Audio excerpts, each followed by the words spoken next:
In today's video, I'm going to teach you how to stage a tabletop product scene in Adobe Dimension. We'll build a clean, realistic product shot from scratch and get it ready to render, keeping things simple and clear so you can follow along at your own pace. Start by launching Adobe Dimension on your desktop and opening a new document. This gives you a fresh canvas with the default camera and scene setup. If your interface looks different, make sure the Starter Assets panel is visible on the left and the Properties panel on the right, as we'll use both throughout. To create the tabletop, head to the Starter Assets and drag in a plane or a table model, depending on the mood you want. The plane is great for a minimal, studio-style surface, while a table model adds more context. Use the Move, Rotate, and Scale tools to position it.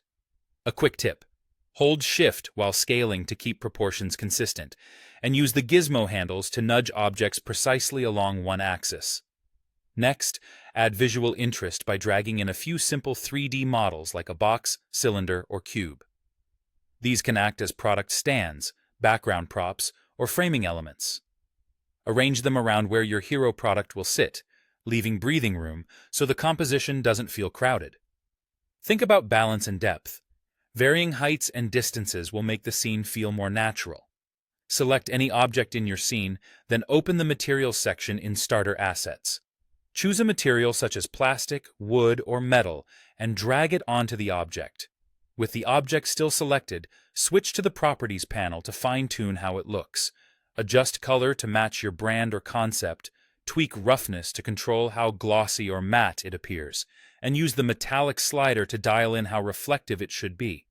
Lower roughness and higher metallic values will create sharper reflections, which can be great for polished metals but might be too intense for matte packaging. For lighting, open the Lights in Starter Assets and choose an Environment Light preset. Environment lights act like a dome around your scene, bathing everything with realistic global illumination. Then, select the environment layer in the scene panel and adjust rotation to steer where the light is coming from and intensity to brighten or soften the mood. Small changes here can dramatically affect highlights and shadows. Use the camera tools to orbit, pan, and dolly until you find a strong angle. Save a camera bookmark so you can return to it later. When you're happy, click the Render tab. Choose Low for a quick preview or High for final quality. Pick your output type, PNG for transparency or JPG for standard images. Then click Render and let Dimension process your image.